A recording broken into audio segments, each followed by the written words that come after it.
the stream to actually start. So I just gave it 10 seconds. Hopefully it only stalled for 10 seconds or so, but I think the show has started now. So hi everybody, welcome to Sound Booth Theater Live. Thanks for joining me and everybody else who's here. Looks like no one yet, but we'll see if anyone shows up. But we have quite a few. We have 4 requests today. I said before on the post that I was going to do Andrea Parsneu's requests for Cringe Theater, but it turned out 3 of them were Craigslist thingies, and they were very, very short.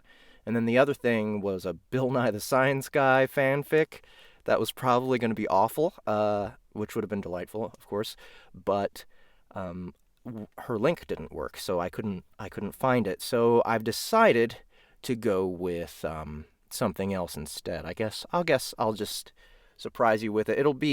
It's on the Sound Booth Theater Live Facebook group, so you'll be able to find some clues there. But I think you'll be happy with my selection, and I haven't really read it at all, so I've skimmed through just the tiniest bit of the first chapter. So I'll just be reading a few chapters of that. I'm probably going to keep this particular SBTL a little bit short, but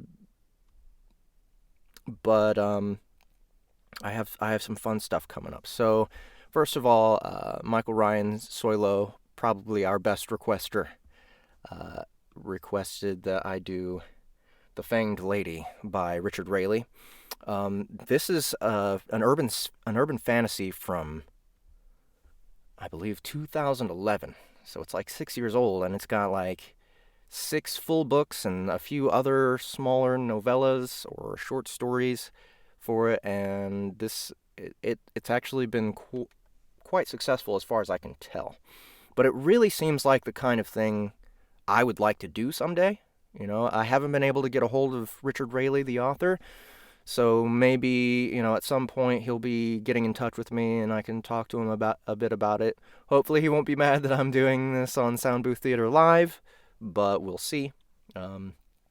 Hopefully someone, tells him about it and he gets to take a look, and I don't know, maybe he'll hate it and throw a cease and desist at me, but we'll find out. Next is Heart of Stone by Ben Galley. Galley or Galley? Ben Galley, I think. Now, he actually gave me explicit permission for for this one, and this is pretty much an audition for him. Even though, I my schedule has been so ridiculously packed. I mean, I'm booked through September now. So, I mean, even if he does like my audition, we'll see if I actually take on the job. But it seems like an interesting concept. It's a golem fantasy. So I think the closest thing I've done so far is the Stone Cold Bastards urban fantasy, which is gargoyles. So I have some stone experience. And then for the classics, I'm going to revisit Crime and Punishment by Fyodor Dostoevsky, because I've been reading it and it's horrifying. And there's a part that I'm gonna be reading. It's gonna be a lot shorter than the last time, but I just wanted to display how good Dostoevsky is at building tension, and I'm gonna be doing the scene that you see on the cover here. I don't know how deep into that part I'm gonna get. It's between chapters, but it's horrifying, so I'm gonna do that. And then, of course, as I said, the Cringe Theater is going to be a surprise, so you'll see that. More news. I'm wearing the Morning Assassin t-shirt. Harmon Cooper has on his website a bunch of new t-shirts now, and a Morning Assassin mug. This tank top is exclusive to me. He's not selling any other tank tops to anybody else, so you guys, sorry, but you're screwed. But hey, there's still regular t-shirts with Morning Assassin on it. I think on the Lit RPG Society Facebook page, I showed that I was wearing his Mither Fickers t-shirt, which I love. He's got a bunch of stuff. So let's actually, crap, I forgot to look up his website. It's probably just harmoncooper.com, but let me check.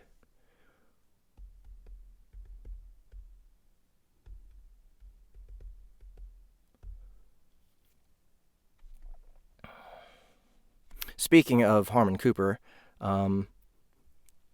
we're still making progress on the Lit RPG serial that's going to be exclusive to this.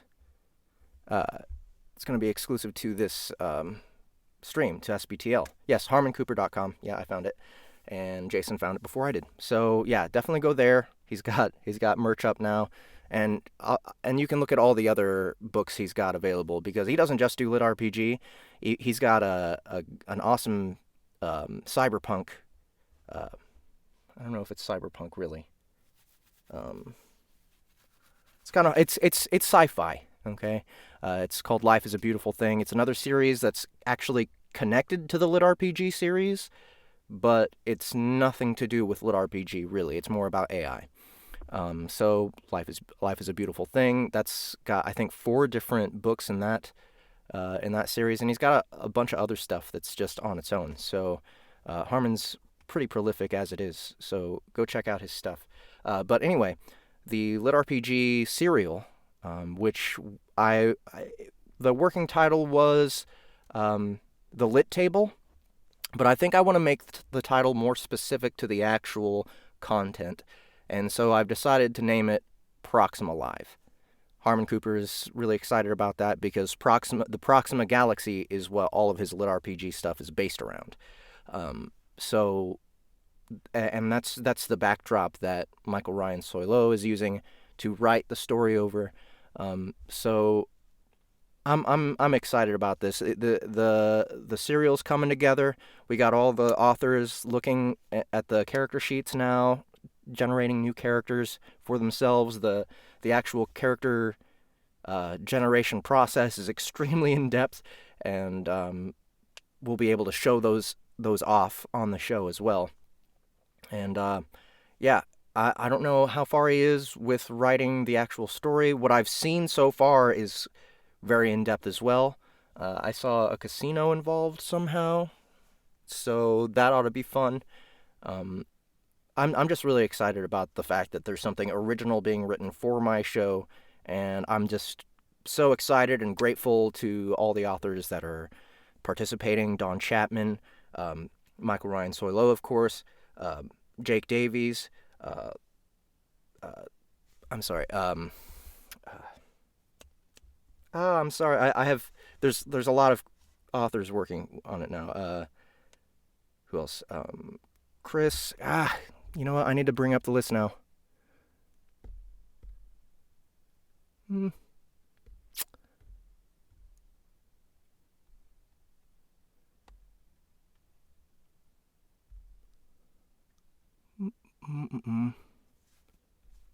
Very bad, guys.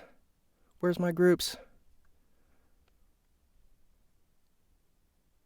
I'm sorry, but why does Facebook have to be so awful? No.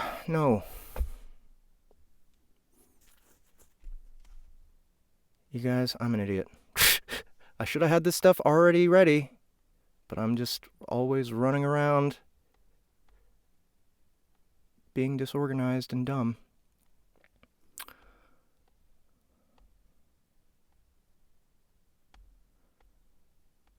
Where is it?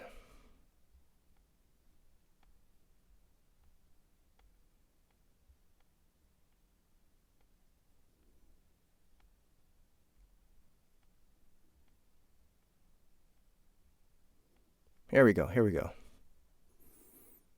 Okay, so we got Robert Freeborn, Sam Witt, Don Chapman, Chris Kelly, and Jake Davies as the players, and then Michael Ryan Soilo is, of course, going to be the DM.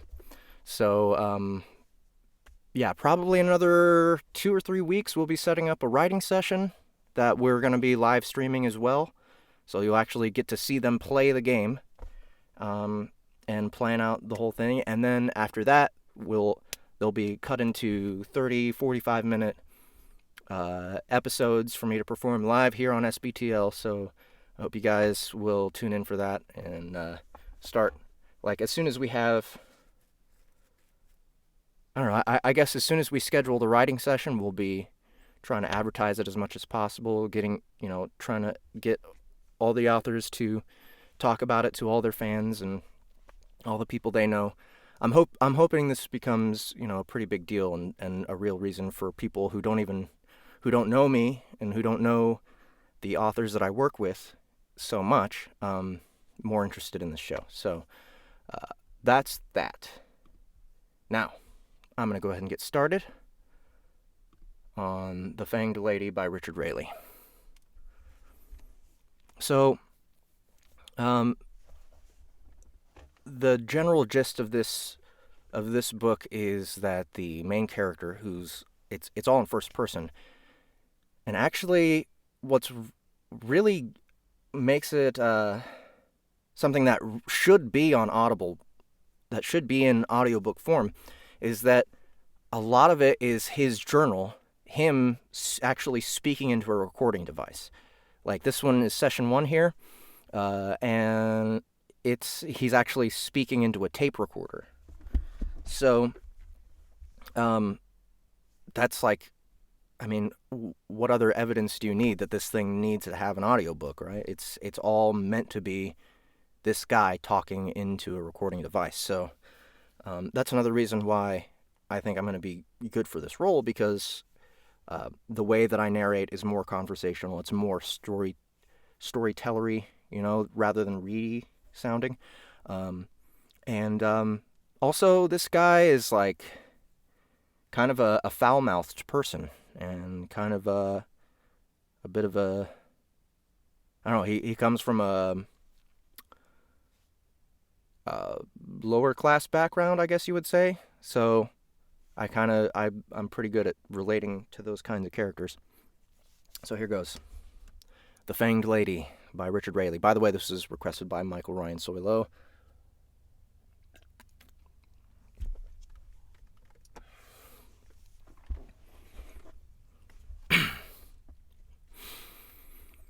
Session 1. I suppose it's considered rude to start one of these things with a question. Too abrasive. Like a first kiss that includes some tongue. Well, screw it, I guess. I'm an abrasive kind of guy. A tongue on the first kiss kind of guy, too. The question is, how I want to start this bitch. Best way to put your mind into the receptive place I want it. To get you thinking outside your cozy little life. Oh, man. I forgot to set up the Facebook stream with Restream. Damn it. Ah, guys. I'm so sorry. I wish I could... I want to go tell people. But it looks like the post is gone now. Damn it. I knew I'd forget something. There's so many things for me to deal with this show. Let me find my group.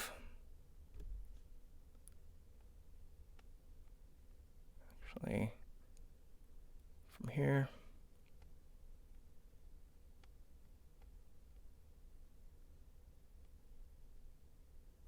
And it's just completely gone, so I can't even explain it to everybody. Anyone who is watching on Facebook, I'm sorry. I know I should start a checklist. That's what I should do. If there's anyone else who's watching, who's in the Facebook group, could you please post something on the Facebook group telling people what happened and that they can only watch on YouTube or Twitch now, just for today.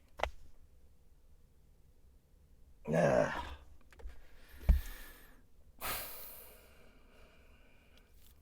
It's really annoying.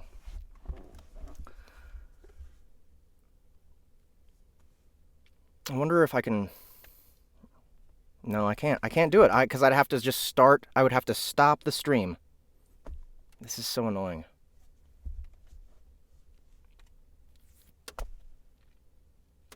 Okay. Sorry, guys. Only YouTube and Twitch for now. So, I'm just going to start over here. Session 1. I suppose it's considered rude to start one of these things with a question. Too abrasive. Like a first kiss that includes some tongue. Well, screw it, I guess. I'm an abrasive kind of guy. A tongue on the first kiss kind of guy, too. The question is how I want to start this bitch. Best way to put your mind into the receptive place I want it. To get you thinking outside your cozy little life. Ian's saying, what happened? I couldn't get into Twitch. Yeah, sorry. If anyone can notify people in the Facebook group, that'd be really helpful. Thank you. I just forgot to get I don't know why, but every single time you want to stream something live on Facebook, it changes the whatever it's called, some stupid code, and you have to go to restream and tell it every single time.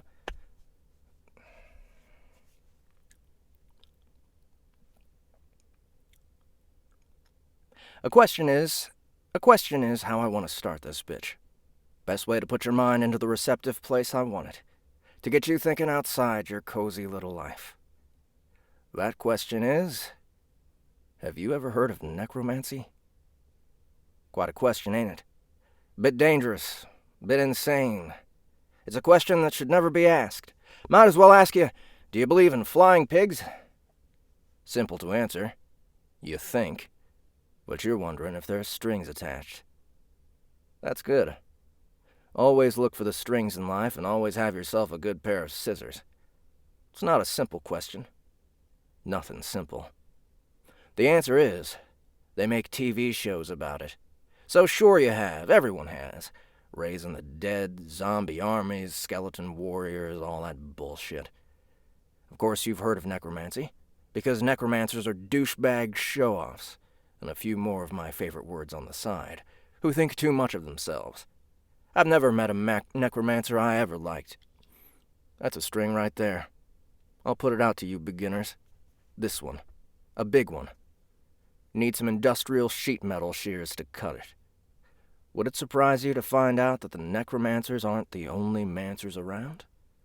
Well, it probably wouldn't, since that pretty string just confirmed necromancers themselves exist and your mind's open to possibilities like I wanted. But forget that shit for a moment. Focus on the story. That's what this tape is supposed to be about.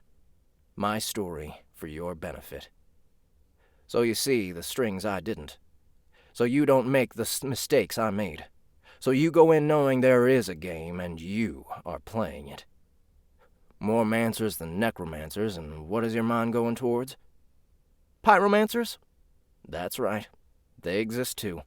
Give yourself a pat on the back or a cookie with some chocolate chips. You play too many video games and read too much. Pyromancers. Show-off douchebags too. Throwing around fireballs like they're in some summer movie with special effects teams to back them up.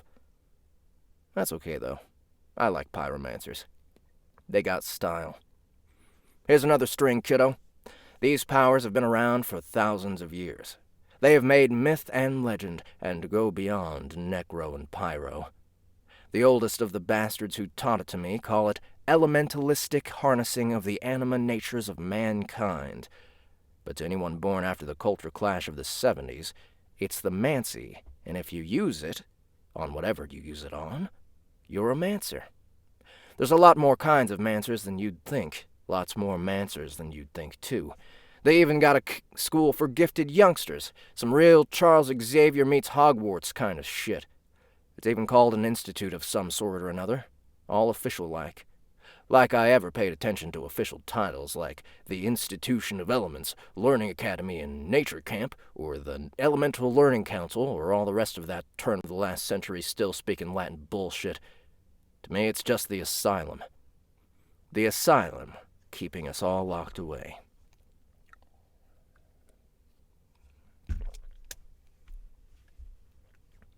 Every day of my first couple years enrolled, I cursed my mother as a selfish bitch for sending me to the place, instead of keeping me instead of keeping stupid young me from signing his contract. But hell, not like I never called her worse for less. What? You thought someone with this filthy mouth had a good upbringing? Up until 14, when I was expunged, my best parent was my father, and he whipped me every other month. If you don't want to hear about it, don't want to hear the bad words that might burn those ears of yours, then turn off the tape. One click, story ends. I'm only doing this because the woman who owns my soul forced me to. What do I give a crap if you listen? Take the string, don't take the string. Stick around, though. You might learn a lesson or two. Especially if it's like I expect and this is being used for new students. I might rob you of your expectations of greatness. Get you all good and ready for the disappointment we all experience. So, 14. 14. I was screwed up beyond all repair by then. Only reason I hadn't been to juvie was that I had an extra something the other delinquents didn't have. Not that I realized it at the time of my crimes. All I knew was that I was lucky. Yeah, cursed more like it. But back then, it sure was nice to be sitting in the shop smart, contemplating stealing some magazines or candy bars or Chinese assembled electronics when a display magically fell apart to be the distraction I desperately needed. Cigarettes and electronics had been my steals of choice right before I was co-opted into another life, and if it wasn't for the asylum, I'd be well on my way to lung cancer by now, or dead 20 times over. Not from hard stuff like you're thinking. Worse, I can admit to, is bumming some weed when I could, but from fighting. I love to get into a fight. Still do. Here I am, 21 years old, and I'm lucky to hit 5'8" on some very generous tape measures. Back then, middle school and elementary shitholes with babysitting teachers and cruel lunch ladies, it was even worse. Some distinct counselor got all doctor on me and diagnosed it as a Napoleon complex, that I was trying to prove I was tough despite my size. But it wasn't. I like to fight. And a little shit like me draws bullies just like girls with daddy issues draw bad boys with motorcycles. And I should know. I'm a bad boy with a motorcycle. One word. Magnet. High schoolers do nature well. With the hormones flaring, they ain't doing any actual thinking, and picking on the runt to improve the genetic pool by killing it off. That's as natural as you get. Genetics was the other half of what started the fights, usually when some bigger shit would say I fought so much I had some Mexican in me. Racist shit to get pissed over, but I was big on knowing I was pure white trash, something to hold on to back then, I guess. As if being an Archeoke hybrid cast-off whose family tree was almost wiped out by a dust bowl is something to be proud of. But back then, I grabbed at anything I could. Even strings.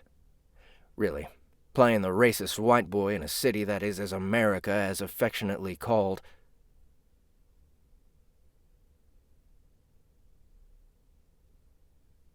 What? Really, playing the racist white boy in a city that is as America as a fiction. Oh. Really, playing the racist white boy in a city that is as America is affectionately called a melting pot, and unaffectionately called a shithole, where whites ain't majority so much as morejority, that just gave me my opportunity to fight more Mexicans and Asians and blacks who want to try the little cusser. And that's what I wanted, and it was the best part of my week to throne down. And it was the best part of my week to throne down back then, and it was every week, if not every few days. Me fighting someone after school damn near became a school-sponsored sporting event by that last year. I can't say I never lost, but I won a lot too. Hands like steel. More than you know, assholes. More than you know. More than I knew. So fighting and stealing and cussing, limping by on D's and the occasional C, since the California school system didn't and still doesn't give a crap as long as you're drawing them funds for sitting in your seat. Fucking too. 14 and I was well on the way to getting my also white trash girlfriend pregnant by thinking pulling out before the Big Bang was the best trick ever invented. One of those D's was in sex ed. Probably would have stolen some condoms with the cigarettes if I'd known better. Guess you could say I was saved, born again in the blood of the Mancy, by the asylum, by the institution of elements, learning academy and nature camp. Damn it. By the asylum, by the institution of elements, learning academy and nature camp. Guess I was. I might be screwed up to this day. I might have never got any of the cussing and cursing out of my system, and only some of the fighting. But they did a good job putting in some education and drawing out that racism, stealing, and all the rest. I'm probably better off than the other me, 21 with lung cancer and a kid or two of his own to beat just like Dad did me. You're falling. Strong enough string will save your life. Of course, I'm better off. I'm a fucking geomancer, a fucking artificer. But at the time, 14-year-old me thought he shit gold. Like I've said, I was a little screw-up. Click. So the click was the end of that, right? So then it goes on to not be an actual recording. It's more like just a regular narrative, first-person narrative that you would see in any novel. September 2009. It was a hot September day in Visalia, California, when I first heard of the Institution of Elements. I'd just gotten home from school, which meant 6 p.m. after I'd finished an hour of detention for cussing in class, followed by some time with the girlfriend if her mom was working, time with the friends if she wasn't. Friends. Dickheads I hung with, more like, just to keep boredom away. The focus is changing constantly. That's weird. Sorry about that, guys. I don't know what to do about that.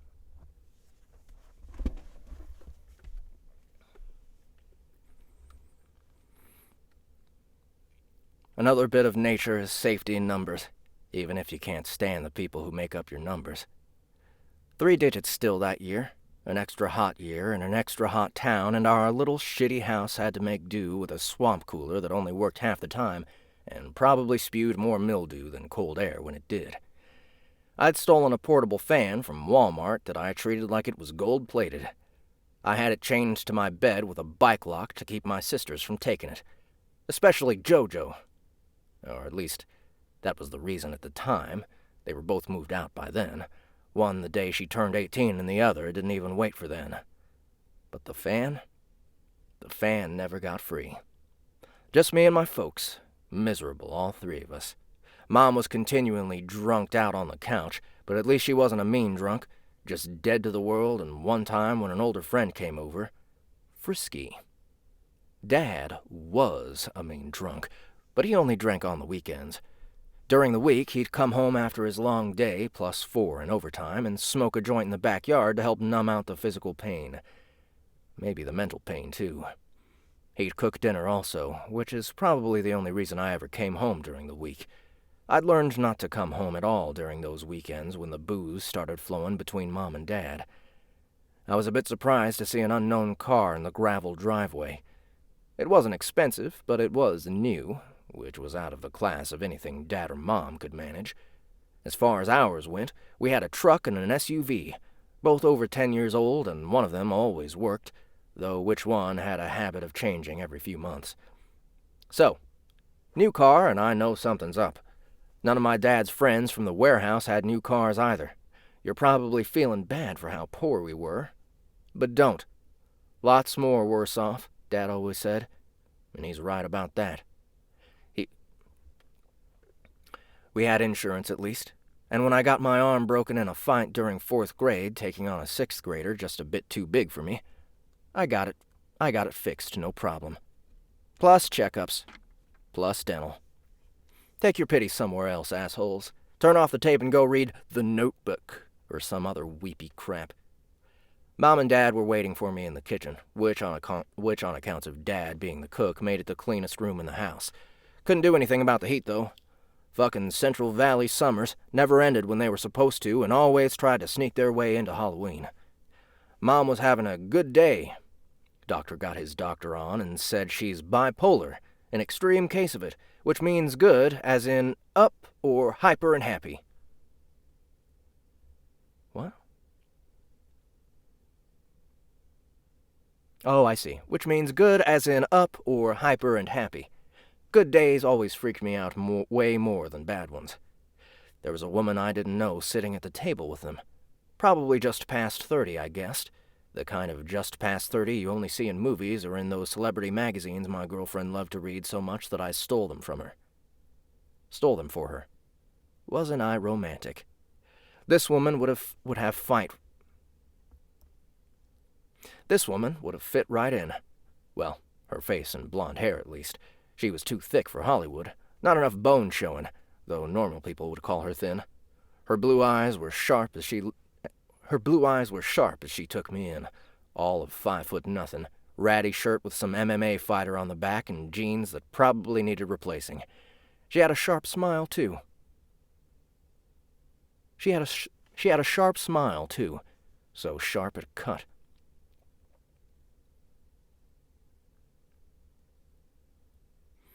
King Henry Prince? King Henry Price, this lady wants to speak with you. Mom said. She only took the lead on good days. Mom smiled, too. Pissed me off at the time. What woman deserves to smile when she named her kid King Henry? And no, I am not joking about that crap. King Henry Price. Like the height didn't start enough fights already. I don't know her. I quickly backtalked, resisting the urge to call the lady bitch, while pulling out a can of generic soda from the fridge. A whole 3 seconds of heaven wrapped itself up in that burst of cold air. Popping the can, I took a sip. If the words I spoke and the cigs I smoked didn't rot my teeth, I wanted the high-fructose corn syrup to do the job for me. "Son," Dad told me, "best be respectful this time." Dad hunched over a metal chair. His frame settled so heavy on it that if gravity magically turned off, it still wouldn't have floated away. I didn't do anything, I said to the lady. Huge lie. I'd always done something. Her smile cut at me again. Amused by me. Annoyed I could do in spades, but amused was new. And funny enough, I found it annoying. It actually threw me off enough to forget about respect. What you laughing at, bitch?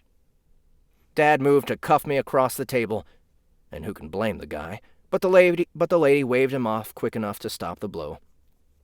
My name is Cynwyn Dale, she said, and I'm a recruiter for a very special school.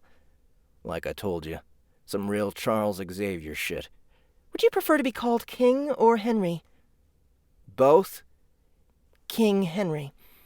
And what do you rule, King Henry? England, Ireland, and France? Cynwyn Dale asked, again with that smile. Snip, snip. I wanted to haul a right hook into her and scream, "Your face!" But for once in my young life, prudence won over anger. I rule the kingdom of me. It's small, but big enough where it counts, you know? What if I told you that you rule nothing? That you're completely powerless before outside influences? That fate will kill you one day and there is nothing you can do to stop it? It's like she was asking for it. I didn't know it at the time, but Cynwyn Dale's an aeromancer with more besides and could have shot my little ass out the window if I was a cannon... and could have shot my little ass out the window like I was a cannonball.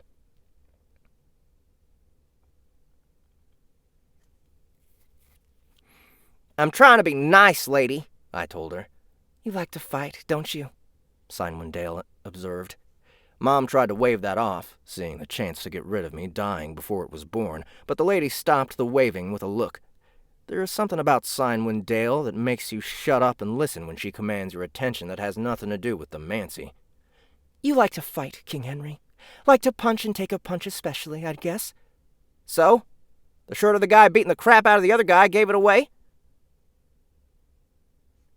Oh. So? The shorter the guy beating the crap out of the other guy give it away? It's the only time you can feel above, Cynwendale kept up, talking around her smile. The bones. That's what you like. Bone hitting bone in one perfect punch. Their bones cracking and your bones holding up. Instant gratification. You want gratification? Got other ways to give it. Dad did cuff me then. Hey, man! Watch it, or I'll give another. I turned angrily back to Cynwendale. She watched me like she might eat me one day, like I was some lamb going bye-bye come harvest day. Enough games, you crazy smiling lady. What do you want? Who gives a crap if I like fighting? What kind of fucked up school are you a part of? And why should I bother to care? You're going to be so fun to break, King Henry. She reset her smile, going from annoying me to freaking me out. Current educated me always thought of the Cheshire Cat. Old white trash me saw reruns of Jack Nicholson playing the Joker from Saturday afternoons when there was nothing worth watching on the TV. Fuck you, I told her. Real snappy wordplay at the time. You're special. 1 in 10,000 at least. 1.25 million, perhaps, she explained. Does this make you feel above? Does it make you tingle and give you goosebumps? Damned if it didn't. Damned if it didn't piss me off that she called me on the feeling, belittling it into nothing. Typical asylum maneuver, making me seem like some pathetic little emo wimp. I popped up from the kitchen table, pointing a finger at my parents, ready to spread my favorite word around. Fuck you two for talking to her, and pointed at Cynwendale, and double fuck you with something rusty.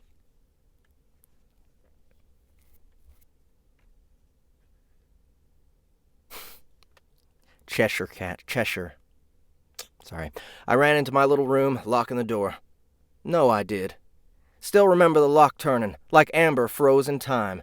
All the good memories from before Mom got sick have faded away, but that one stuck. Me turning the lock. Something small. Something huge. Lying out on my unmade mattress of a bed, I clicked on my aforementioned gold-plated fan. The bike chain rattled as the tiny motor kicked full speed, clanging the bars of my headboard. A prisoner's cup making noise to make noise and pass the time. Fitting sound for a fitting room. Running away from your problems and hiding in your room when you don't understand what's going on is a long-standing teenage tactic.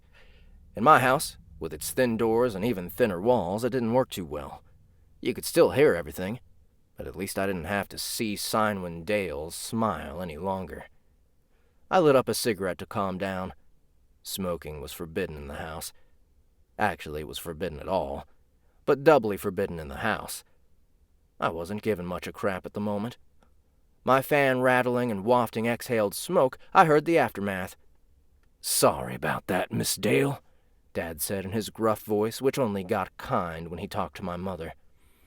It's Miss Still. And don't worry. Sorry about that, Mrs. Dale. It's Miss Still. And don't worry yourself over him. I've seen worse. The Institution of Elements is very capable at handling young men with his type of problems. Then you'll still take him? Mom asked. Her voice was happy, almost relieved. Of course we will. He's a special boy, deep down. I wanted a reaction, and I got one. My job is to see how applicants react to situations they don't understand. As I said, I've seen much worse. He has hidden potential. Let's not get hasty. He don't want to go, he ain't going, Dad reminded the women who were deciding my future for me, getting enough strings together to make me a baby booty. He'll want to, Mom complained, once he calms down and hears Miss Dale out. Like hell I will, I told myself. Pathetic little shit I was. I popped on a stolen iPod, picked up a stack of stolen comics, told you I had a habit of getting lucky with accidents, and completely turned them out, and completely tuned them out, on the idea I was going nowhere. Special. 1.25 mil. Fuck her. My life could suck, but it's mine. I wasn't leaving what I knew for some reject school that probably stole more money from the government on some crackpot scheme to improve troubled kids than I... What? I wasn't leaving what I knew for some reject school that probably stole more money from the government on some crackpot scheme to improve troubled kids than I ever had. Guess who my favorite comic book character was? Wolverine. Gotta love a fighter. He's short, too. Got hurt, but could take all the pain. That's better than being invincible. Got all the women he wanted without having to deal with relationships like that poor sap Cyclops with his girlfriend who died 50 times. A teenage boy's wet dream. Comic, cigs, girlfriend, fighting. My life. My life, assholes. Take your strings and shove them. A couple comics finished and lots of heavy metal songs later, I realized I wasn't alone anymore. Over the rim of my comic book, I saw the smile. How you doing, Alice?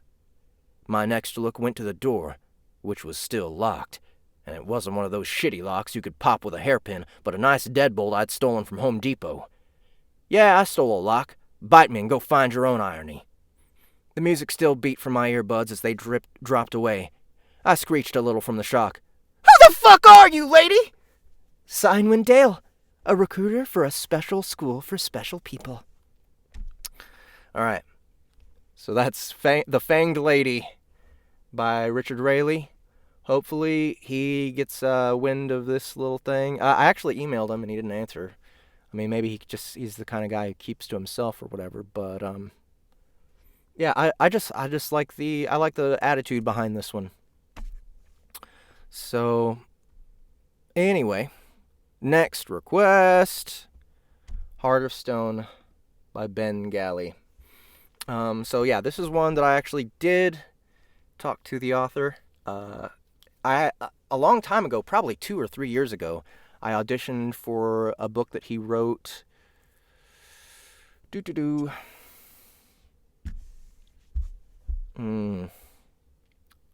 have to look that one up.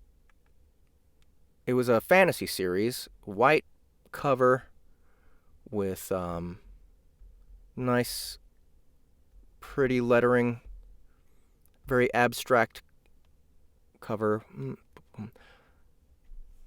Danny's asking The Fanged Lady. Yes, Richard Raley is what it was called. The Written. I'm trying to remember. Let me look up.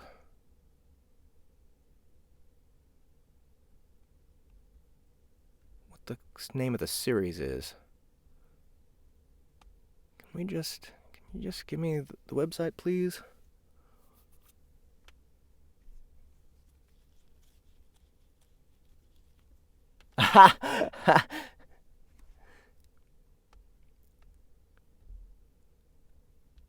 No, it was not Cringe Theater. Cringe Theater got something else going. Come on. Here we go. Nope, it's not telling me. And there's crap in the screen. Fuck off. I'm trying to look up. Here we go. The Emaneska. I can't read it. The Emaneska series. That's what I auditioned for a long time ago, 2 or 3 years ago, back when I sucked. So I auditioned for that a long time ago. Yes, I think it was Steve Caldwell who mentioned me while he was asking about audio for this book. And I asked him if he wanted me to read it on my show, and he said, sure, I'm not going to be able to make it, but at least I can watch it later on. So here goes. It's a fantasy that has to do with a golem. Heart of Stone by Ben Galley. Back like 2 or 3 years ago. Way back. When I sucked. Is that what you're looking for? When I was terrible.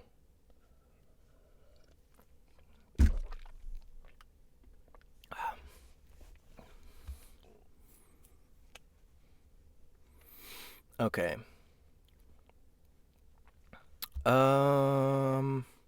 So I've only read a tiny bit of this But we're just going to start the prelude, maybe do the first chapter.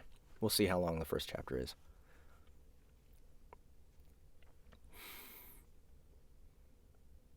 Preludes. First. Okay, maybe there's going to be multiple preludes.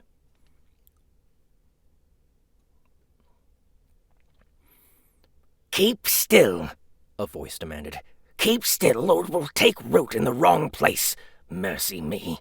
Oh, wait, that's right. He wanted a British,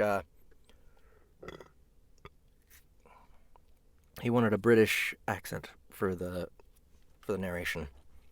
Preludes. Preludes. Preludes? Preludes. First. Keep still, a voice demanded. Keep still, or it will take root in the wrong place. Mercy me. He remained motionless as the soft hands dug inside his mouth, checking, shuffling, fixing. His face felt so wide, so open. He could feel his body tingling, as though he wore the dying embers of a fire. There! He felt the fingers crawl back to his chins and cheeks, always touching. Bite down, and slowly, mind.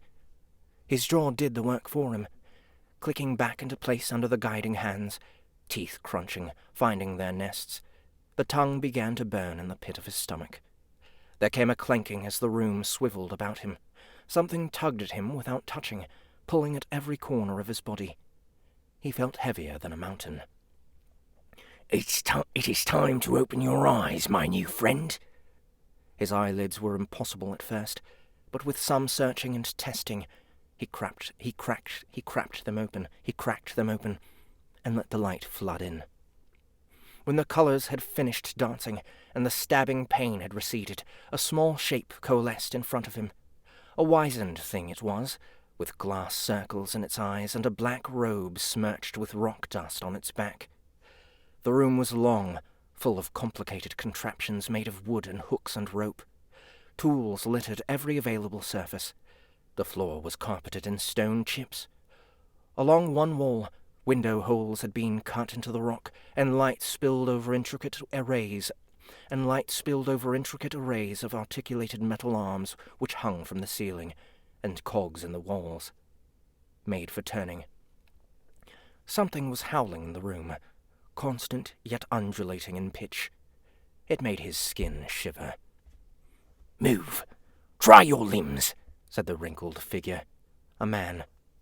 He turned his head, making strange noises, feeling his bones grate. He turned the other way, and the same sound chased his movement. He looked down, and began to writhe. Stone. He was made of stone. The old man dashed forwards and threw a hand to a lever. Lever? Would you pronounce it lever? Or lever? Ropes went to work on him, dragging his arms apart until he was spread-eagled and held fast. Yet still he wriggled. Every move filled his head with a crunching and rattling. His eyes darted back and forth. He glared wildly at each of his rope-bound extremities. That doesn't help. Lever or lever? Is it lee or le? That's what I'm asking. That's what I'm asking you, Ian. He was nothing more than an intricate series of stone plates bound in the shape of a man. So lever. That's what I thought. Each plate was dense and tightly packed, like the fibres of a muscle. Calm yourself, curse it! The man cried, waving his arms. Come! His fingers were jagged shards of rock, curling against his will as the binds tightened around his wrist. I said, calm yourself! His feet were practically hooves. Hooves? Hoofs? Hooves? Hooves? It took time to bite back the fear that drove the urge to break his bonds and rip the stone from his limbs. As the spasms grew weak, he found stillness and resorted to dangling in the rope's hold. It was then that he tried his throat. Hooves! His first words were nothing but a mashed-up muddle that ricocheted from his rock lips. The old man came closer, peeling the glass from his eyes. "You spoke! Mercy me, you're a fast one! Concentrate on shaping the lips. Use your cheeks. Try it again." The man was climbing onto him now.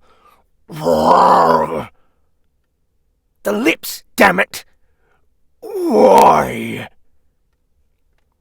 That startled the wrinkles out of the man. He retreated, wringing his hands, eyes searching the floor. "There must have been a mistake," he said. 14 golems, and you're the first to ask. Why? Second. Arguing was a familiar song to her. She'd heard it every day since she'd learnt her first words, and a few years before that, too, when it had all been formless noise and anger. Just something to make her wail in her cot. Words had flown across the room like daggers, from the wild tantrums by the fire to the seething soliloquies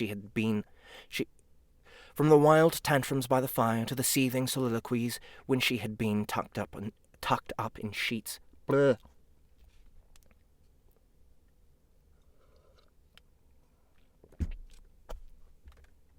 By the way, Ian, I heard from someone that old English, like Shakespeare time English, actually sound more like Americans.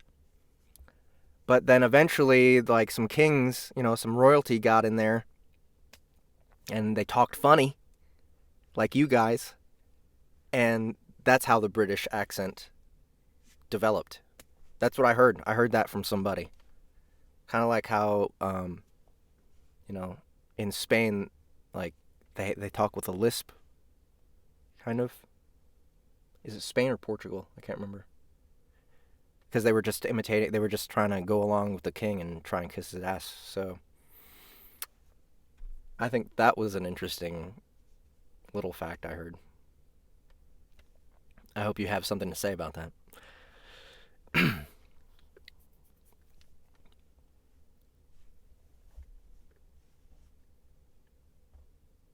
More like the Northern English? I was not lied to. Maybe I was told false information, but I doubt they were lying. Da used to tell her such simple bedtime stories, the kind that drew sparkling things behind the eyelids, stories where witches wore black and all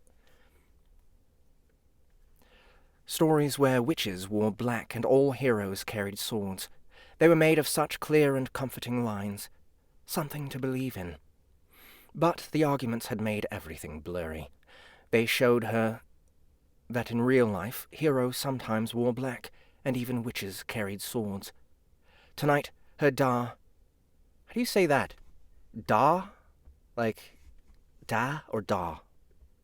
Her Da wore his long robes. The dark ones with silver fur. He weaved no fantasies, just venom and spittle, his red face burning bright like a coal. Usually, she would plant a grubby finger in each ear, guarding against the poisonous details. Guarding against the poisonous details.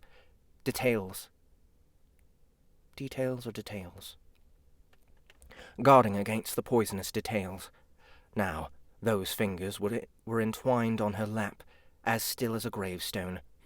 Only her eyes moved, her darting, slicing eyes. They carved up every sentence and branded it into memory. Somehow, she knew that tonight she needed to listen.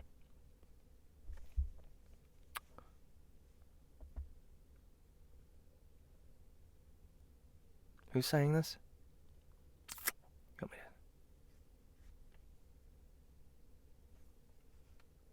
Da, not do. I don't think he said anything about Ireland, did he?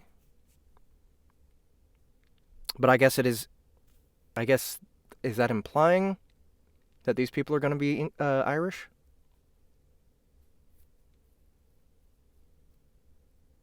Me da. This might me da. I'm going to assume it is, that this family's Irish.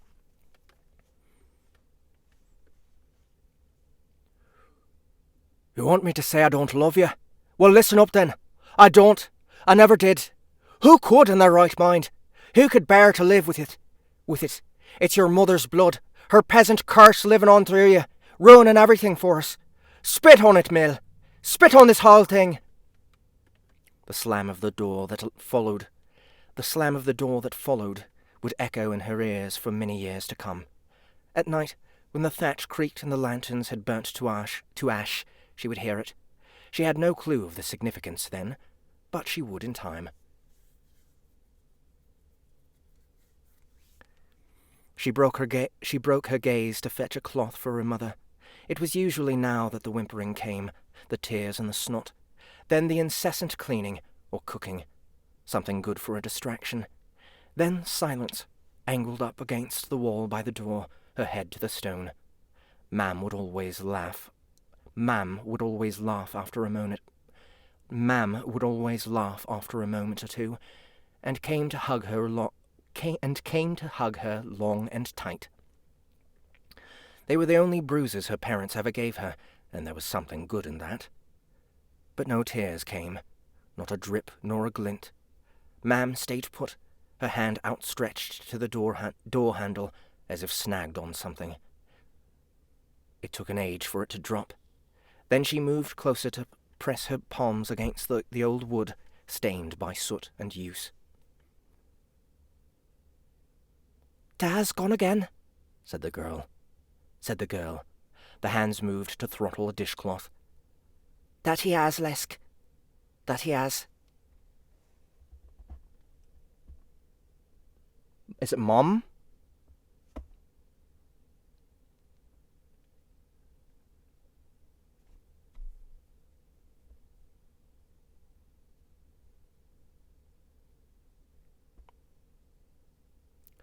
Marm and Larf. Mom.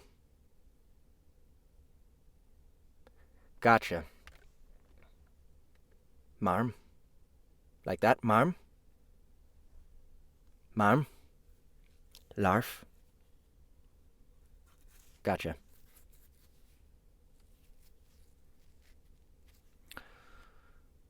See, Ian's helping me out. Thanks, Ian.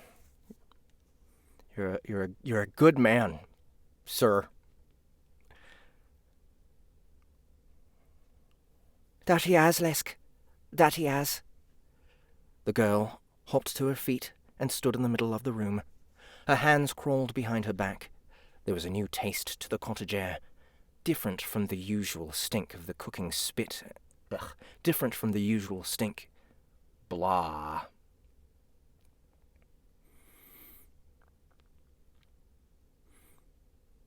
Different from the usual stink of the cooking spit and the corner bucket. Something sour. Something dead. "He'll be back by sunsetting," she said. Mom. So, okay, if I'm an Englishman and I'm saying Marm, I'd be saying Mom.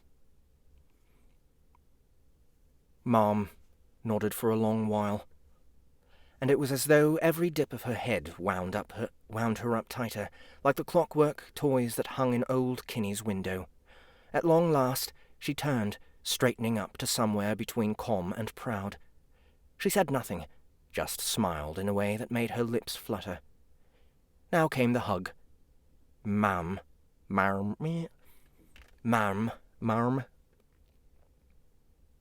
confused, because if I'm an Englishman saying it, am I going to say it like an Irishman? Marm. Marm must have been too tired for the tears and the wailing and the cleaning. When her mother's arms wrapped around her, the girl felt a stiffness in them.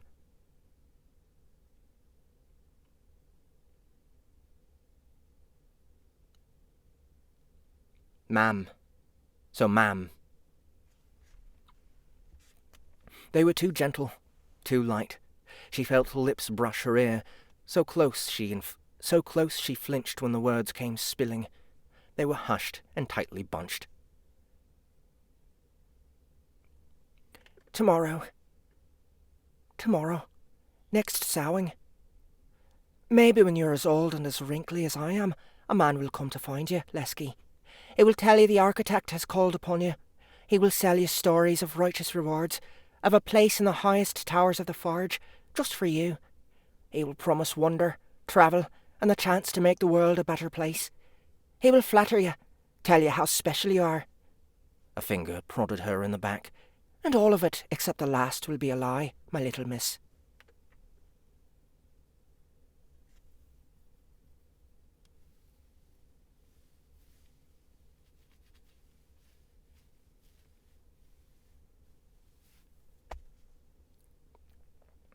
So, a Southern Englishman would just say "mom," "hoff." He wouldn't switch to "ma'am" just to say it the way an Irishman would say it. Okay, gotcha. Mom withdrew to look the girl in the eyes. It was a hard, mean stare, the sort that was rare for such a smile-crinkled face. The girl felt the weight of the gaze, but she held on to it, too rapt to turn away.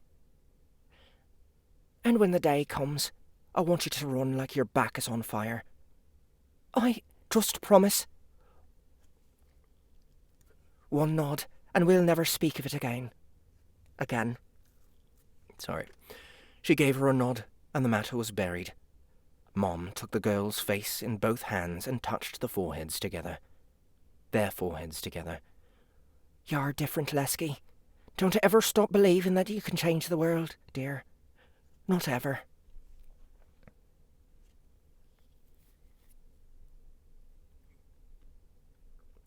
Okay, so I haven't run into the...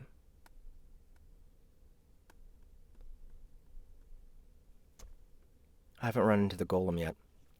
Or like right at the he got transformed. There was like a Frankenstein's monster scene at the very beginning. It's stone. Let's see.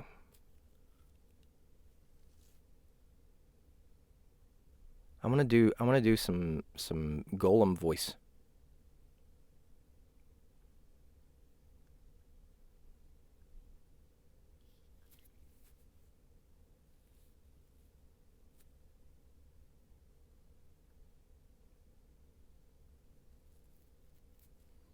Place called Yawn. Old Sailor. Okay, so this doesn't seem like it. I'm gonna just spin it. Just spin it like a wheel of fortune. See if I can find him.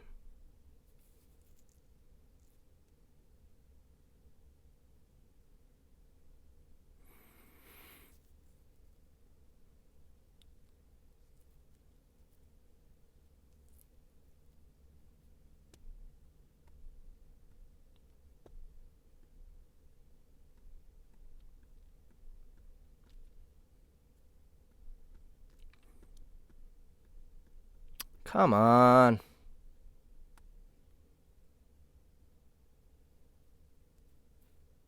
Okay, here we go.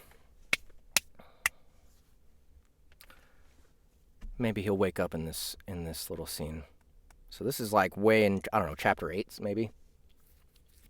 Lesky tutted at the snoring golem, although it was more like grinding than snoring, the sound of a stone mill turning grain to powder. Mom had taken her to one of those once. She had drawn shapes in the flour. Lesky turned back to the twine and finished her double knot. She didn't want I was going to say wank. She didn't want the walk running off again. The wriggly bugger was quick on its claws. I guess a work is like a weird... That's kind of cool. Shiver was true to his name as she slid the leash over his head. It was a happy shudder, though, like a krallig's purr. I don't know what that means. She could tell by the way his scales bristled. She stroked his spine. You're a trustin' one. That'll do you both bad and good, says Mam. That'll do you both bad and good, says Mam. On we go. After a short period of straining at the leash and flinching here and there at noises, Shiver calmed and stuck to scampering close to Lesky's ankles. He was tall for a walk, and long, not some junk breed stray. She strolled the walls of the camp, keeping to the torch poles, making sure not to go too fast or for the walk's short legs. The creatures didn't need much walking. Fuck me.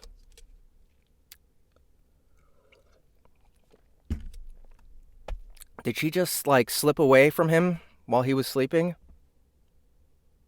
That's totally not what I wanted this scene for, so... Fail. Ah, damn it.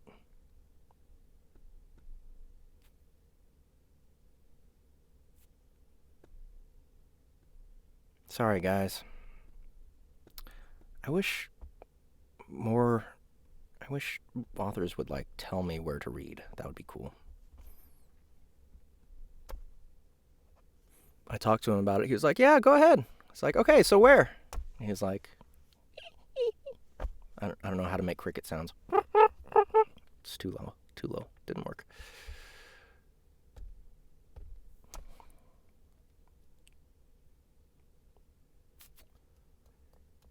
Oh my god, why, Facebook, are you such a piece of shit?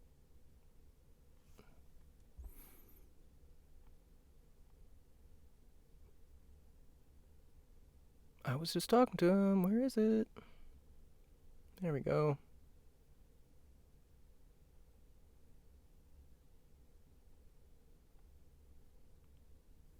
Yep, he didn't follow directions. Okay.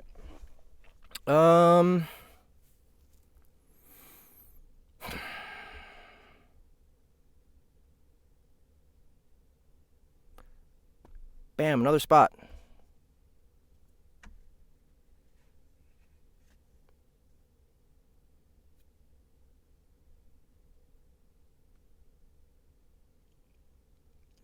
For cricket sounds, you might want an actual sound effects machine thing. You know, there's this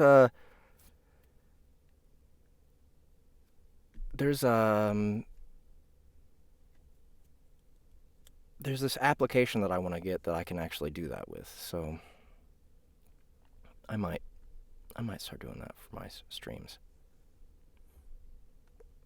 Well, you know what, guys? I'm just gonna stop here because I can't find a spot where he talks, and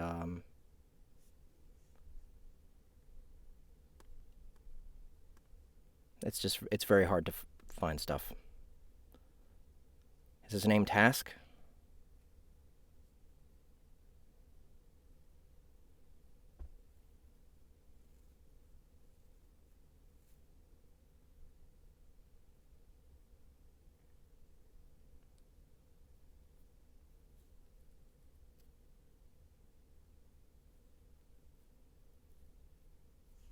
Yeah, I don't know enough.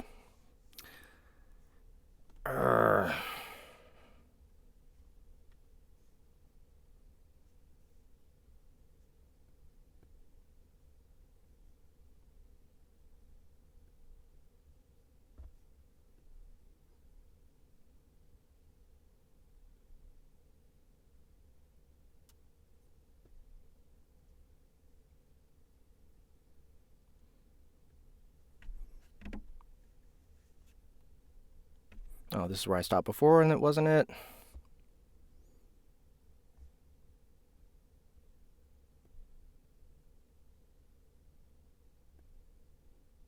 Alabast. That sounds like a golem's name. Nope, I'm gonna give up. Sorry, I don't know where to find his dialogue at. So, anyway, I do like the writing style though. And I would like something to practice my British on a little bit. But anyway, that's Heart of Stone. I just couldn't find anything that gave me a clue as to whether or not it was him talking.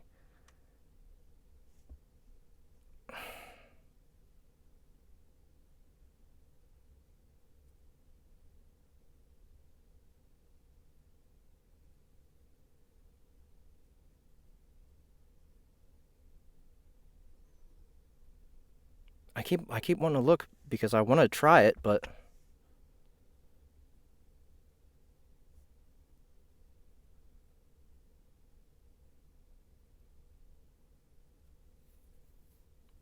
I think maybe it is task. I think it's task. All right, I'm going to try this one more scene. Task awoke with a grunt, lashing at the nearest thing with his fist. The fence post shattered at its waist, tearing half the slats down and making the falls bray with fear. Lesky was a quick little thing, leaping from her bag to the doorway in the space of 2 startled blinks. "What in the realm?" She yawned, fighting to keep her eyes open. What?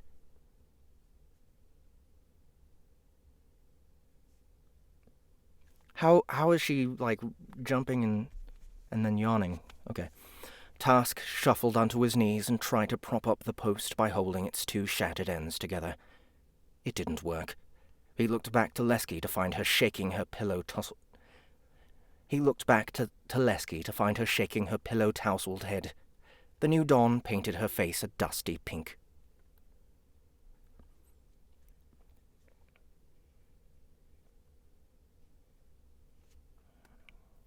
So who's talking here? Architect's arse. Ganner's going to eat you alive. And me. "I think it would be hard to chew." Lesky smiled at that at least. Nope. I don't know who was supposed to be speaking there. Task's peculiar dreams had foxed him, put him in a stupor. He shook his head with a rattle and bit down on his tongue to stir some of the magic. The energy lurched through his skull in a heartbeat, making him shiver. One of his masters had once compared it to the sensation of eating too much ice too quickly. Skin bags were fragile creatures.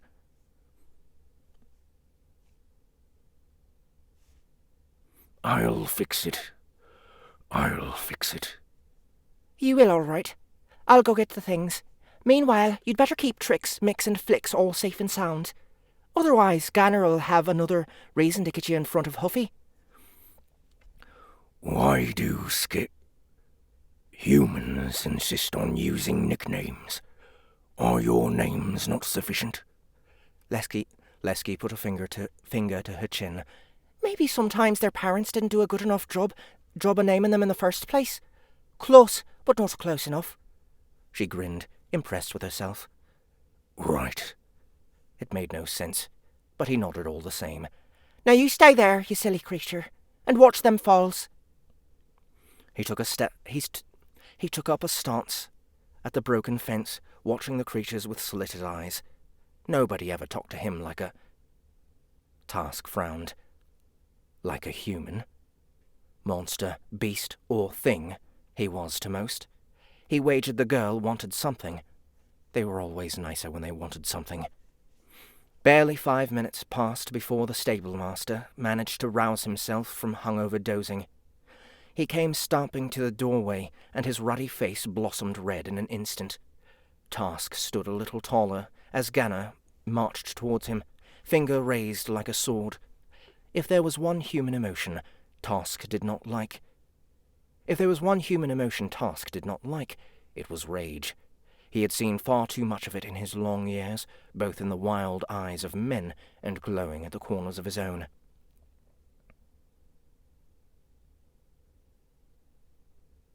"It was only a matter of time. That's what I said to his generalship. Only a matter of time before he breaks something or wounds a fellow, sir," I said. "And look what you've gone and done. Who's got time to fix that?" "I will fix it," said Task, staring down at the man, marveling at how the morning light bounced off his pate and the lingering stink of glug. I don't know who's ever talking. Ganner, okay. "It was only a matter of time. That's what I said to his generalship. Only a matter of time before he breaks something or wounds a fellow, sir. Only a matter of time before he breaks something or wounds a fellow, sir, I said. And look what you've gone and done." Nope. I went from... I'm being terrible right now. "It was only a matter of time. That's what I said to his generalship. Only a matter of time before he breaks something, or wounds a fellow, sir, I said. And look what you've gone and done. Who's got time to fix that? I will fix it, said Task, staring down at the man, marvelling at how the morning light bounced off his pate and the lingering stink of glug. Deffing spit on it. You? Fix a fence? You can't just pull off somebody's head and huzzah, a fence is fixed. Yeah, that's right. I heard the stories about you. Ganna moved to jab Task in the arm. The golem jerked forward, stones snapping. The stable master skipped backwards, a little white chasing the red out of his cheeks. Now look here! Task's. Okay. Now look here, Task spoke in a deep rumble. I'll fix the fence. I'll also keep the foals from escaping. All I need to do this is Lesky, not you, Ganna, nor your foul breath.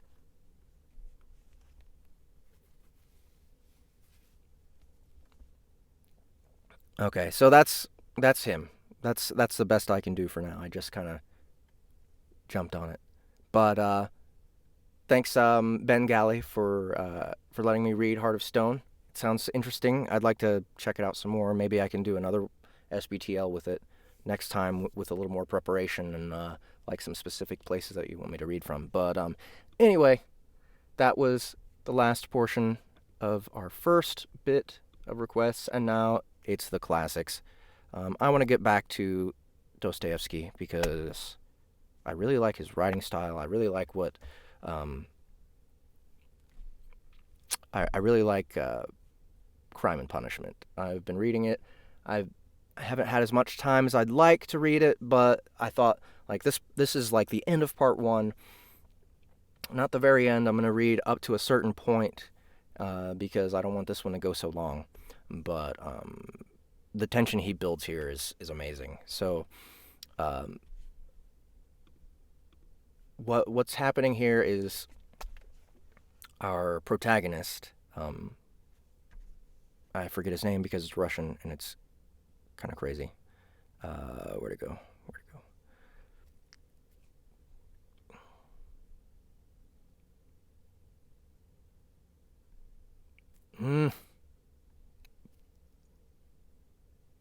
Raskolnikov is his name. So he's about to do something very bad. He's at this point he has rationalized robbing an old lady who has been loaning him money every time he comes back to like he'll give her some kind of what is it called? She's basically a pawn shop, just an independent person in her own little apartment, and she's kind of a ratty old woman, but that's who he kind of depends on to get money from when he needs to eat. And you know, this is Soviet Russia, so he needs to. He's always starving, and he's finally rationalized actually doing the deed. So I'm gonna start right here. It's kind of an awkward place to start, but it goes through his mental process a bit as he's getting ready to do this.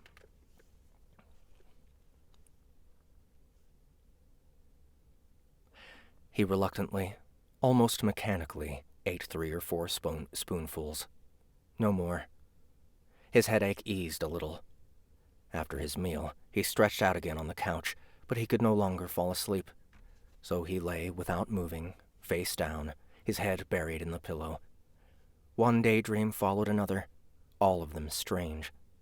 In most of them, he found himself somewhere in Africa, in Egypt, at some oasis or other.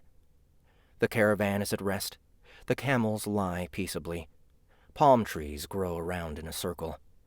Everyone's eating. As for him, he drinks and drinks from a stream which flows and bubbles right there beside him. How cool it is, and how wonderfully blue the water, and how cold, racing over the many-colored stones, over the bright, clean sand, sparkling like gold. Suddenly, He heard a clock strike loud and clear. He came around with a start, raised his head, looked out of the window, worked out the time, and suddenly leapt to his feet, wide awake now, as though someone had yanked him off the couch. He walked up to the door on tiptoe, gently opened it a fraction, and listened for noises on the stairs below. His heart was thumping uncontrollably, but only silence came from the stairs, as if everyone was asleep. How bizarre to think that he could have slept through since the previous evening in such a trance, and still hadn't done anything. Hadn't prepared anything. Meanwhile, that clock was probably striking 6. His sleepiness and torpor suddenly gave way to an unusually feverish and confused burst of activity. There wasn't much to prepare, though. He was doing his utmost to think of everything and forget nothing, but his heart thumped so hard that it became difficult to breathe. First, he had to make a loop and sew it to his coat. A moment's work. He rummaged beneath the pillow, where he'd stuffed his linen, and retrieved an old unwashed shirt that had all but fallen to pieces. From it he tore a strip about 2 inches wide and a good foot long. He folded this strip in 2, took off his broad, sturdy, coarse cotton summer coat, his only outer garment, and started sewing both ends of the strip to the inside, just below the left armpit. His hands shook, but he still managed to do it well enough that nothing was visible from the outside when he put his coat back on. He'd had needle and thread to hand for a while, inside a scrap of paper in the little table. As for the loop, that was a crafty invention of his own. It was intended for the axe. After all, he could hardly walk along the street brandishing an axe. Hiding it under his coat wouldn't do either. He'd have to hold it in place, which would be conspicuous. But now that he had the loop, all he needed to do was place the blade in it, and the axe would hang nicely under his armpit inside the coat, all the way there. What was more, by thrusting a hand into the side pocket of his coat, he was able to hold the end of the axe handle and stop it moving about. And since the coat was very broad, a real sack, there was no way of noticing from the outside that he was holding it through the pocket. The loop was another thing he'd thought up a couple of weeks before. Having done this, he slid his fingers through the small gap between his Turkish couch and the floor, fumbled around near the left-hand corner, and extracted something he'd prepared and hidden there long before. A pledge. Pledge was hardly the word for it, though. It was a smoothly planed bit of wood, no bigger in size or thickness than a silver cigarette case. He'd found it by chance on one of his strolls, in a yard containing some kind of workshop housed in an outbuilding. Then he'd added it to a thin, smooth iron strip, a fragment of something, presumably, which he'd found in the street at the same time. Putting together the 2 pieces, of which the iron strip was the smaller, he tied them tightly with thread, making a cross. Then he wrapped them neatly and daintily in clean white paper, tied a thin ribbon around it, also in a cross, and fixed the knot in such a way as to make it hard to untie. The point of it all was to distract the old woman as she fussed with the knot, and thus to seize his chance. As for the iron strip, it had been added for weight, to keep the old woman from guessing right away that the item was made of wood. He'd kept it all under the couch until the time came. No sooner had he retrieved the pledge than there was a sudden yell from somewhere outside. "It's well past 6! Well past? Good God! He rushed to the door, listened, grabbed his hat and set off down his 13 steps, warily, noiselessly, like a cat. Ahead lay the crucial business of stealing the axe from the kitchen. That the deed was to be done with an axe had been decided by him long ago. Also had a small folding gardener's knife, but he had little faith in it. Oh, no, he also had a small folding gardener's knife, but he had little faith in it, still less in his own strength, so he settled definitively on the axe. Let us note, by the way, one peculiarity of all the definitive decisions already taken by him in this venture. They shared one strange quality. The more definitive they were, the more hideous and absurd they immediately became in his own eyes. Despite all his inner torment and strife, never, for a single moment, could he make himself believe in the prospect of his plans being carried out. Not once in all this time. And even if he should have reached the point some day, somehow, when everything had been analyzed, down to the very last detail, and everything had been resolved, and not a single doubt remained, well then, it seemed, he would have rejected it all as an absurdity, a monstrosity, an impossibility. But unresolved details and doubts remained in abundance. As for the trivial matter of where to get an axe, this didn't worry him in the slightest. Nothing could have been simpler. It so happened that Natasya was always popping out, especially in the evenings, whether to the neighbors or to the shop, and she'd always leave the door wide open. This was the cause of all her squabbles with the landlady, so all he had to do, when the time came, was slip into the kitchen, take the axe, and then, an hour later, when it was all over, go in and put it back. But doubts crept in here, too. What if he were to come by in an hour to replace it and find Natasya right there, back in the house? He'd have to walk past, of course, and wait for her to go out again. But suppose she noticed it was missing, started looking for it, raising a hue and cry. Well, suspicions would be aroused, or at least cause for suspicion. Still, these were trivialities which he had not even begun to think about, and had had no time to think about.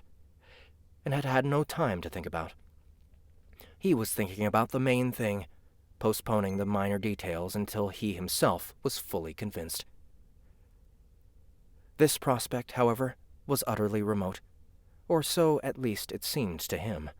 He simply could not imagine, for example, that at some point he would stop thinking, get up, and just go. Even his recent test, that's to say, his visit with the intention of making a definitive survey of the location, was itself no more than a test of a test and very far from the real thing, as if to say, I have to do something. There's no use just dreaming about it. And he'd immediately cracked, given it up as a bad job and run away, disgusted with himself. Meanwhile, his entire analysis, in terms of a moral solution to the question, appeared complete.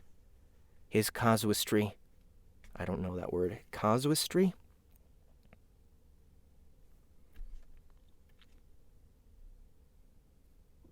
Casuistry, the use of clever but unsound reasoning. Okay. His casuistry was now as sharp as a razor blade, and he could no longer find within himself a single conscious objection. But he simply did not believe himself on this score, and stubbornly, slavishly sought objections, groping for them and going off on tangents, as if someone were forcing him to do so, dragging him this way and that. This last day, which had arrived out of the blue and solved everything at once, had affected him in an almost entirely mechanical way, as if someone had grabbed his hand and dragged him along, irresistibly, blindly, with unnatural strength, without objections, as if a scrap of his clothing had caught in the wheel of a machine that was now pulling him in. At first, though this was a long time ago, one particular question had absorbed him. Why are almost all crimes so easy to trace and so poorly concealed, and why do almost all criminals leave such an obvious trail? The conclusions at which he had arrived, little by little, were varied and intriguing. The most important reason, in his view, lay less in the physical impossibility of concealing the crime than in the criminal himself. For criminals, almost without exception, succumb at the moment of the crime to a weakening of the faculties of reason and will, which are replaced, in stark contrast, by thoughtlessness of a childish and quite extraordinary kind, at precisely the moment when reason and caution are most essential. As he saw it, the eclipse of reason and the weakening of the will consume a person like a sickness, progressing steadily to their furthest point shortly before the crime is committed. They continue in that same form at the very moment of the crime and for a little while thereafter, depending on the individual. Then they pass, like any other sickness. As to whether it is sickness that gives rise to crime or crime itself, which somehow, by its special nature, is always accompanied by something akin to sickness, this was a question he did not yet feel capable of resolving.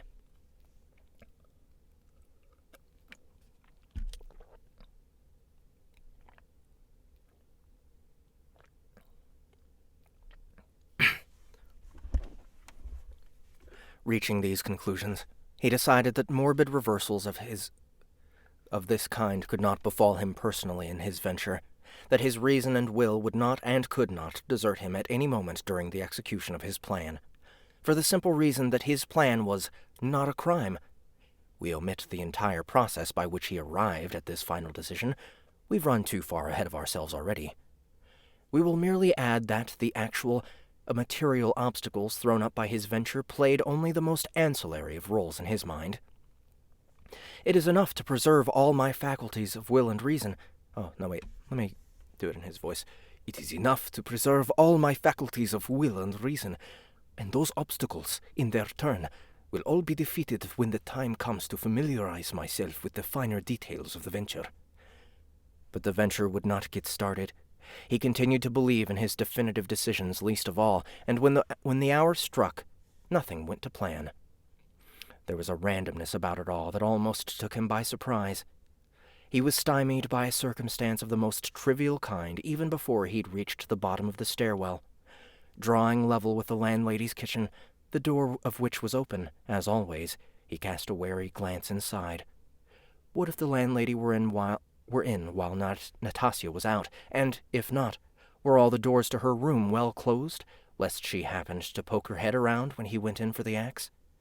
But he was simply astounded when he suddenly saw that not only was Natasha in the kitchen, she was busy working as well, taking laundry out of a basket and hanging it on the washing lines. Catching sight of him, she stopped what she was doing, turned towards him, and kept her eyes fixed on him until he passed. He averted his gaze and walked on as though nothing had happened. But the game was up. No axe. He was devastated. "And why on earth," he thought, as he went under the arch leading out of the courtyard, "why on earth was I so sure that this precise moment she would definitely be out? Why was I so certain?" He felt crushed, even mortified. He wanted to laugh at himself from spite. Dull, brutish anger boiled up inside him. He stopped in hesitation beneath the arch. The thought of going out for a walk, just for show, repelled him. The thought of returning home was even worse. "Such a chance! Gone forever!" he muttered as he stood aimlessly under the arch, directly opposite the caretaker's dark little lodge, the door of which was also open. Suddenly he gave a start. In the caretaker's lodge, just a few steps away from him, something caught his eye, glinting at him from beneath a bench to the right. He looked around. Not a soul.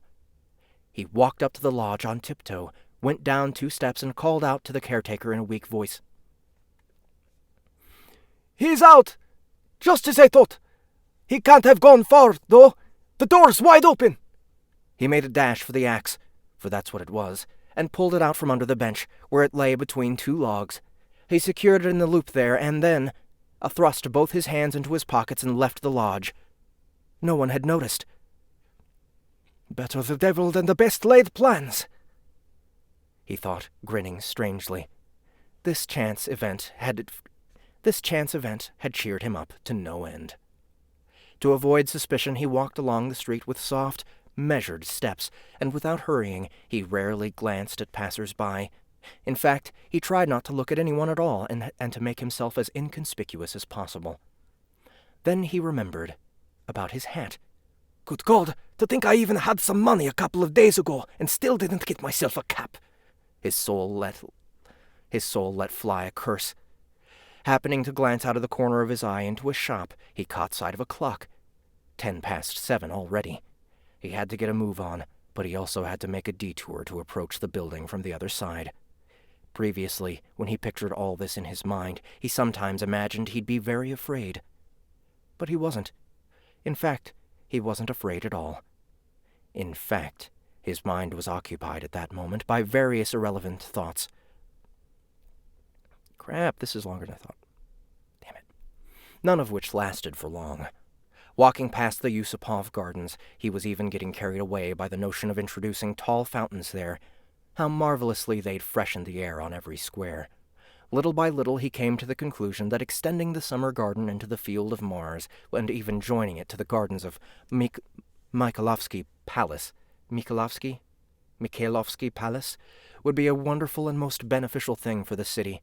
He suddenly wondered why it is that in every large city, man, out of some particular inclination as much as actual need, lives and makes his home in precisely those parts of town where there are neither gardens nor fountains, where there is filth and stench and every unpleasantness.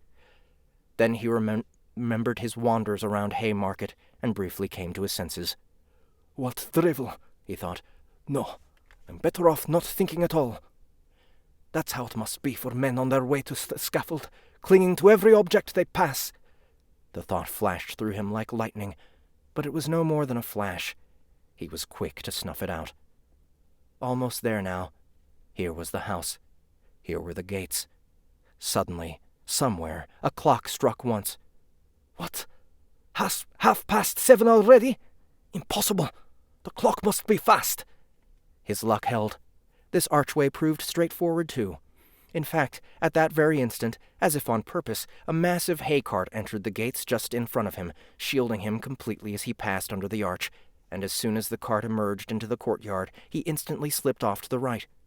Over there, on the other side of the cart, several voices could be heard shouting and arguing, but no one noticed him and no one crossed his path.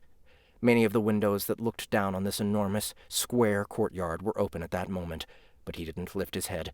He hadn't the strength. The old woman's staircase was close by, directly off to the right after the arch. Here he was, already on the stairs. After catching his breath and pressing his hand to his thumping heart, after feeling for the axe and adjusting it one more time, he began climbing the stairs, warily and softly, constantly straining his ears. But the staircase, too, was completely deserted at that moment. All the doors were shut. He met precisely no one. True, there was one empty apartment on the second floor with the doors flung open and decorators working inside, but they didn't so much as glance in his direction. He stood still for a moment, pondered, and walked on. Of course, it would be better if they weren't here at all, but there's another 2 floors to go. And here it was. The 4th floor. The door. The apartment opposite. The empty one. To all appearances, the 3rd floor apartment right under the old woman's was also empty. Right under the old woman's was also empty. The visiting card nailed to the door was gone. They'd moved. He was struggling to breathe. Perhaps I should leave, suddenly occurred to him. But he left his own question unanswered and put his ear to the door of the old woman's apartment. Dead silence. Then he listened out again for noises below him, listened long and hard. He looked about one last time, straightened and tidied himself up, and tested the axe in the loop once more. Various thoughts crossed his mind. Hope I'm not too pale, not overexcited. She's mistrustful. Perhaps I should wait a bit, for my heart to stop. But his heart did not stop. Quite the opposite. As if on purpose, it beat harder, harder, and harder. He couldn't resist, slowly stretched his arm out towards the bell, and rang. Half a minute later he rang again, louder. No reply. It was pointless ringing for the sake of it, and unseemly. The old woman, needless to say, was in, but she was suspicious, and she was alone. He knew her habits, and once again he pressed his ear flush against the door. Whether it was the keenness of his senses, which is rather hard to imagine, or whether it was really was very audible, but he suddenly heard what sounded like a hand cautiously feathering the lock and a dress rustling against the door itself. Someone was lurking right by the lock and, just like him here on the outside, was listening hard, crouching, and also, it seemed, pressing an ear to the door. He made a deliberate movement and muttered something rather too loudly to make it clear he wasn't hiding. Then he rang a 3rd time, but softly, calmly, and without the slightest haste. Recalling this afterwards, vividly, clearly, that moment was imprinted on him for all time. He simply could not understand where he'd found such guile, not least because there were moments when his mind seemed to go dark, and as for his body, he could barely feel it.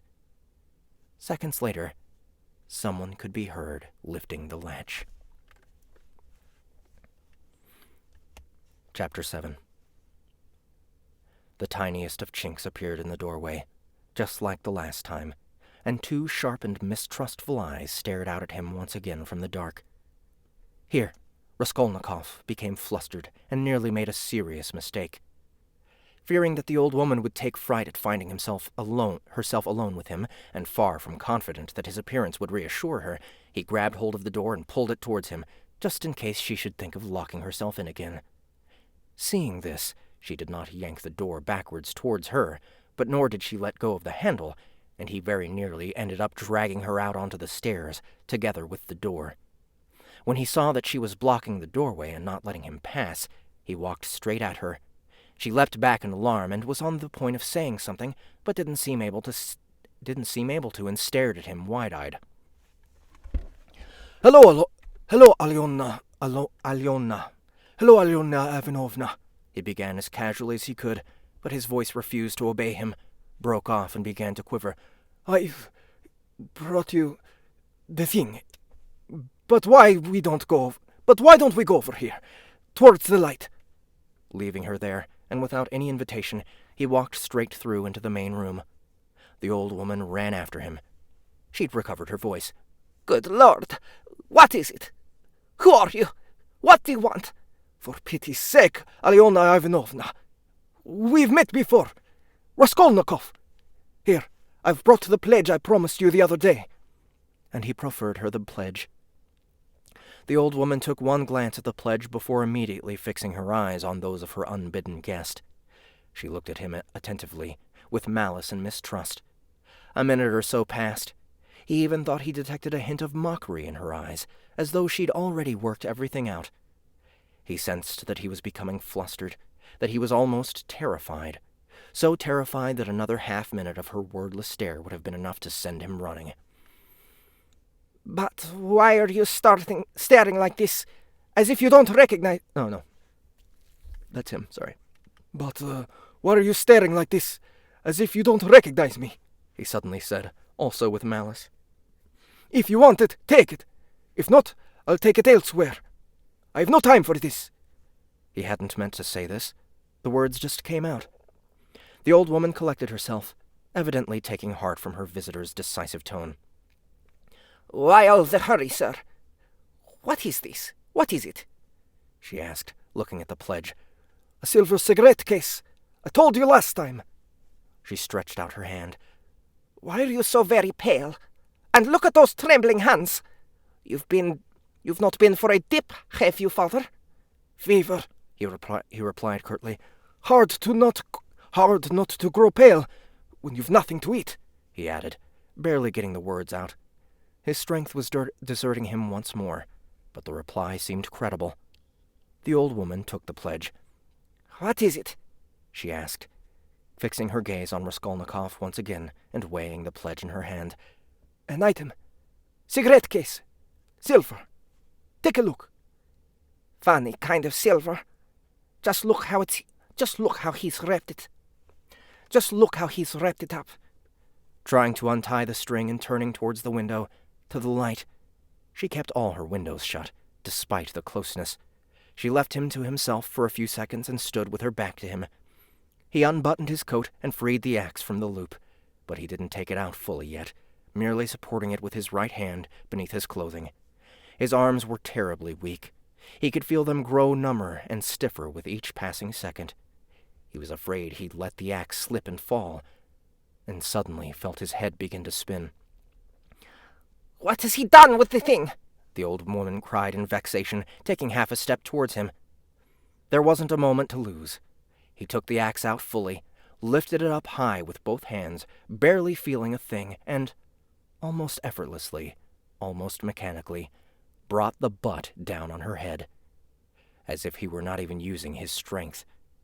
But just as soon as he brought the axe down once, his strength was born. The old woman, as always, was bareheaded. Her light, graying, thin hair, thickly greased as usual, was plaited in a pigtail and tucked up with a fragment of a tortoiseshell comb, which stuck out from the back of her head. The blow landed smack on the crown. She was very short, after all.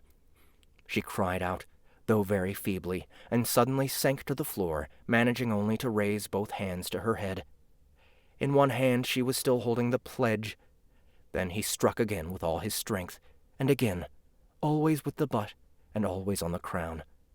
The blood poured out, as from a toppled glass, and the body fell back.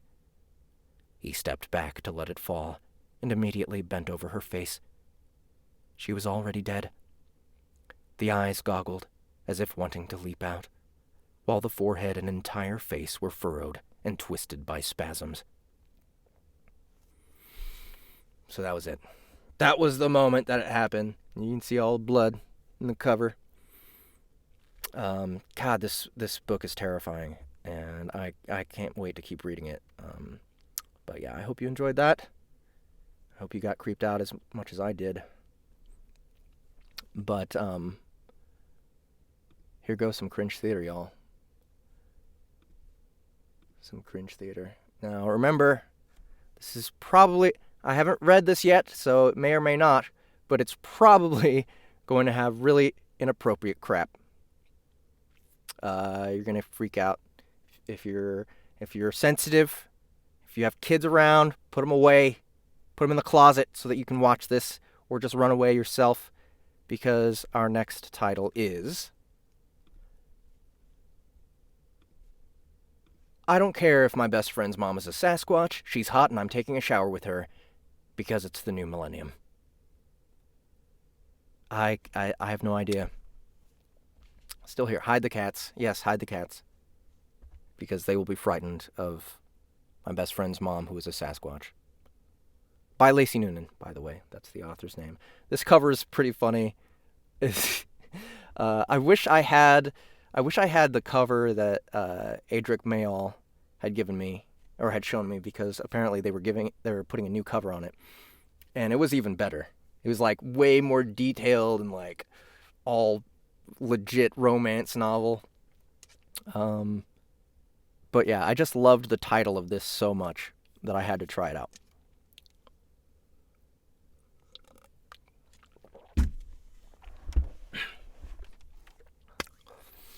So I'm going to give this about 10 minutes, 15 minutes or so. I want to be done by about 7 today. I wish I had found, I didn't do a good job of counting how long that part of Crime and Punishment was, but oh well. We'll see how far we get with this. And this is first person. I'm going to be a teenage kid. I think I'll use this voice. Chapter 1. Baby got backstory. My best friend Luke's mom was a Sasquatch. She was a Bigfoot. Everyone knew that. It was common knowledge in our town. The thing is, no one had ever seen her. We'd hear roars and other strange animal noises coming from inside their house, and as far as we could tell what was what, we'd smell strange animal smells too, but not one of us had ever laid eyes on her. Naturally, as the years went by, I grew more cautious. What the heck could this woman look like? Did she eat raw meat? Did she walk around naked and furry? And how was it that the Lemaire family, Luke, his father, and his 2 older sisters, were all normal human beings? Luke was a shy kid, so I never pressed him on it.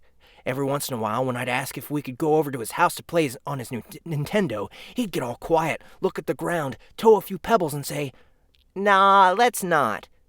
"But why?" I'd answer. He'd breathe a long-winded, long-suffering sigh and say finally, "You know why, Jay? My mom. She's a Sasquatch." "Come on, Luke. You have Zelda 2, The Adventure of Link.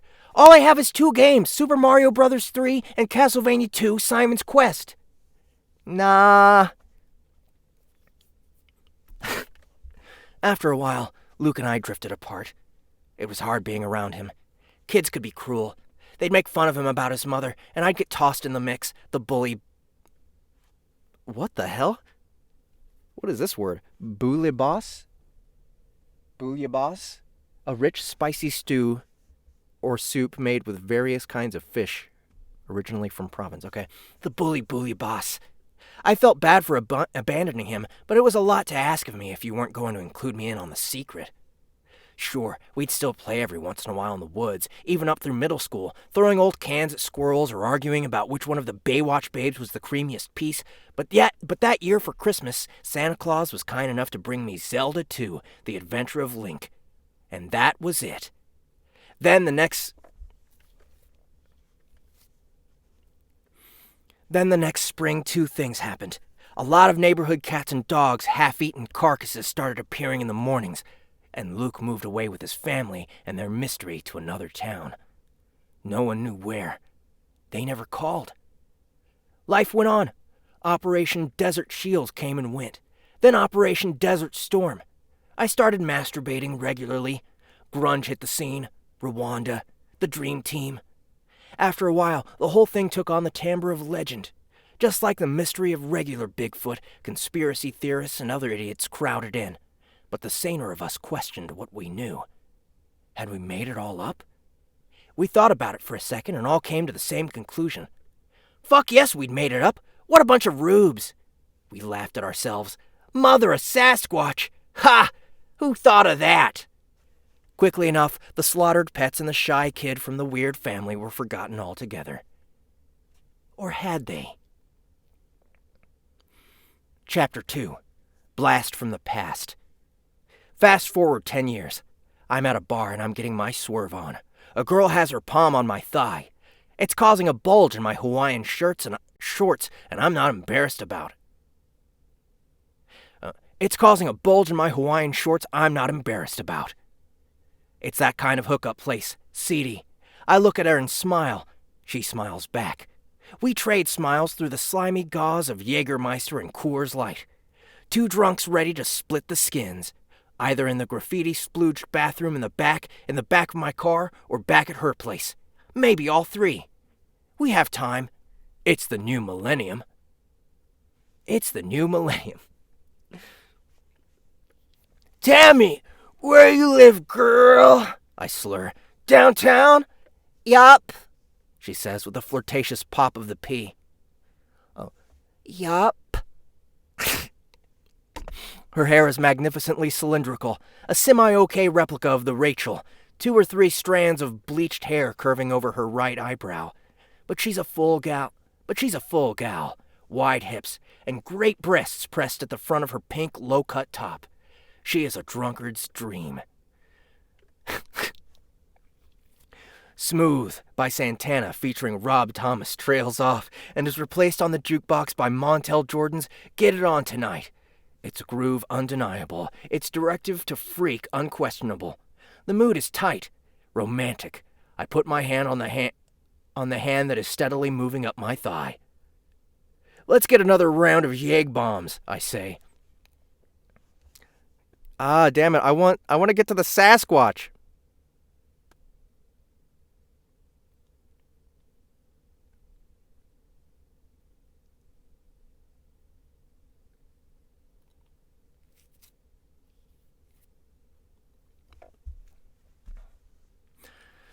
Alright, we'll skip all that shit.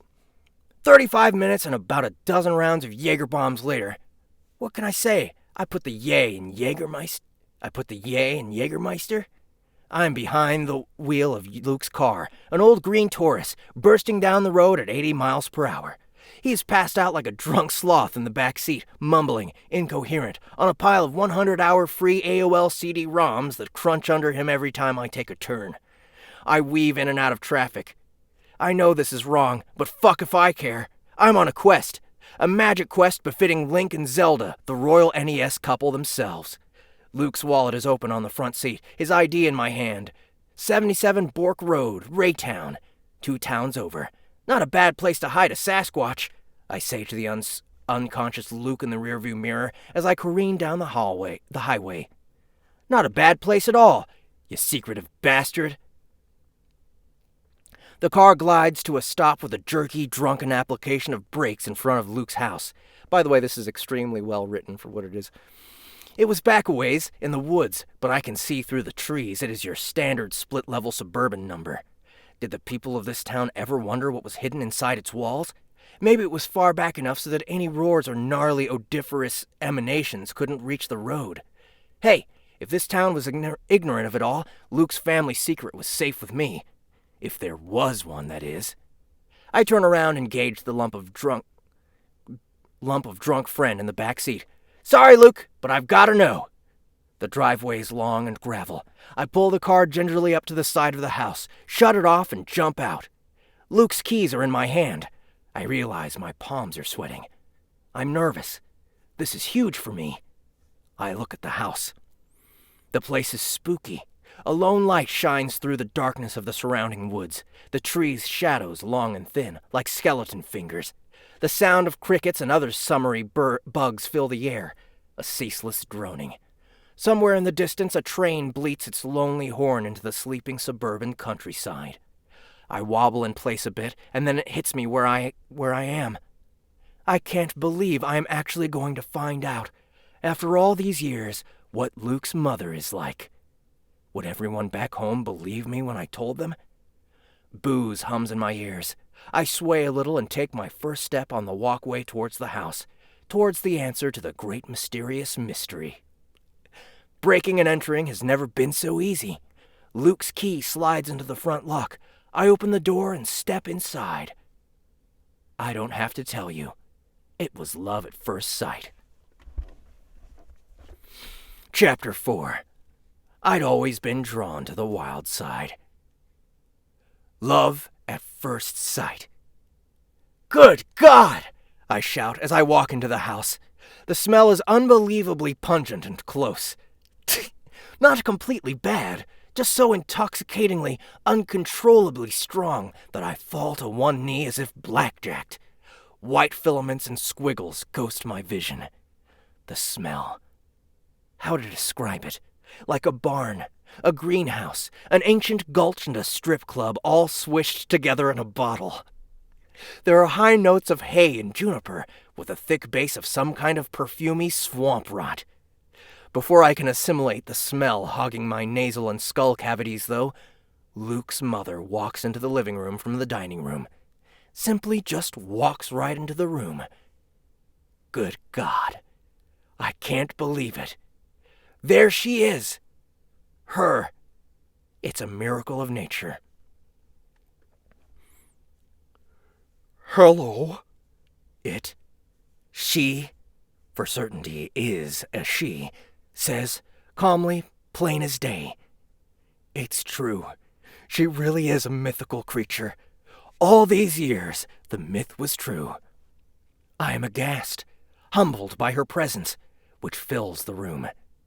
If the smell was intoxicating, the sight of this elegant, enormous sylvan creature is more so. A creature from another time and place, a unique specimen. I realize I was expecting the stereotypical Harry and the Hendersons character, but she is not that at all. Not one bit. I quail at the sight of her. She is nearly 10 feet tall and curvaceous.